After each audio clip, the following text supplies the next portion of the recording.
હવે તમારે કહેવાનું શું થાય છે? તમે દારૂ દારૂ મૂકવા માટે તમે શું કરશો? એક મિનિટ બેસો બેસો બેસો.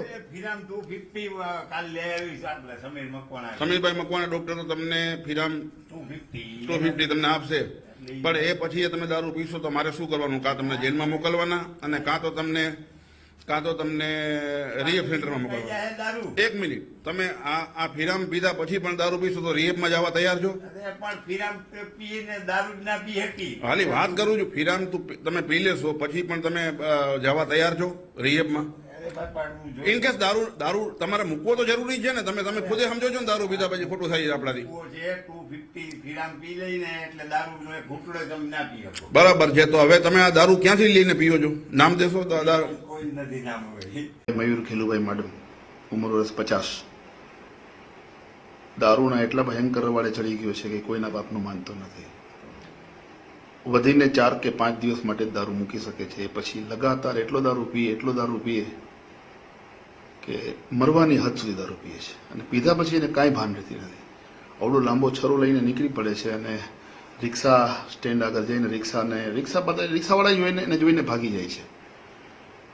ગમે તે રિક્ષા પકડે છે અને પછી મારા જ જે કોઈ મિત્રો હોય અથવા તો મારા પપ્પાના કોઈ મિત્રો હોય એમની પાસેથી જબરદસ્તી પૈસા માગે, પૈસા લઈ આવે. લોકો પણ કંટાળીને ભાઈ માડમ કુટુંબનો છોકરો છે અને એને ક્યાં ના પાડવી, ગેલુભાઈનો છોકરો છે એટલે એમ કરીને થોડા ઘણા પૈસા પણ એને આપતા હોય છે. અત્યાર સુધીમાં 35 જેટલા તો ટેલિફોન એને ગાયબ કર્યા, સેલફોન, દારૂ પીને. એમના વાઇફ બિલીમોરા ગયા છે, ભયા ગયા છેલ્લા 1 વર્ષથી, અને 2 છોકરા એના આજે 13 અને 14 વર્ષના. એ છોકરાઓનો પણ એને વિચાર નથી. માડમ કુટુંબનો કોઈ વિચાર નથી. ખીલુભાઈ માડમનું આવડું મોટું નામ એનો પણ એને વિચાર નથી. મમ્મી મારા અત્યારે 84 વર્ષના થયા, આટલું સમજાવતા હોય એનો કોઈ પણ એને વિચાર નથી. આવી પરિસ્થિતિની અંદર એને રિહેબમાં મોકલવા માટે ઘણી કોશિશો કરી પણ રિહેબમાં જતો નથી. જામનગરમાં ઓછામાં ઓછો 50 વખત તો મેં એને પકડાયો દારૂમાં. એ સિવાય મારકૂટના અને એક્સટોર્શનના, લૂંટના, એટલે લૂંટ એટલે કે ધરાર જબરજસ્તી કોઈને અહીંયા પૈસા માગવા કે લૂંટ જેવું થયું ને એક વસ્તુ.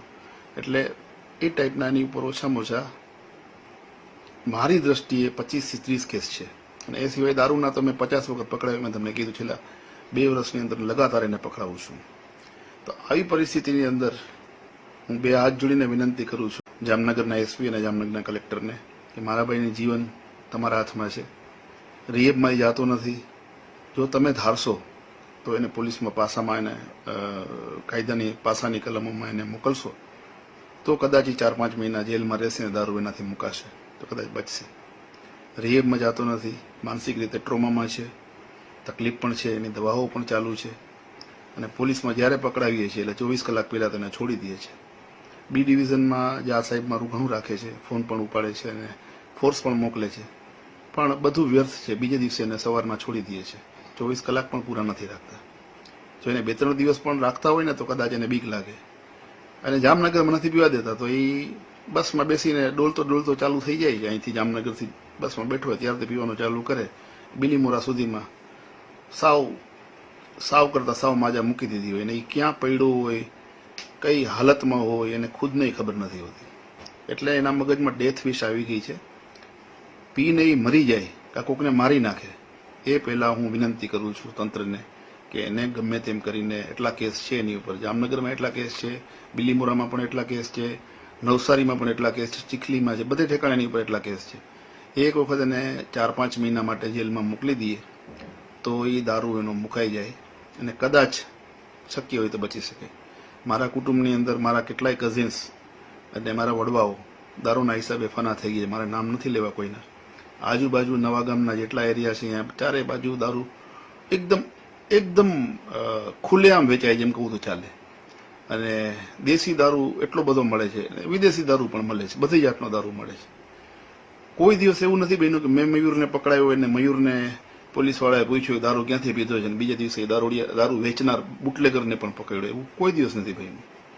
એટલે એસપી સાહેબને હું નમ્ર વિનંતી કરું છું, કલેક્ટર સાહેબને હું નમ્ર વિનંતી કરું છું કે મારા ભાઈ મયુર માડમને ગમે તેમ કરીને હવે પાસા કરશો તો જ એ બચશે.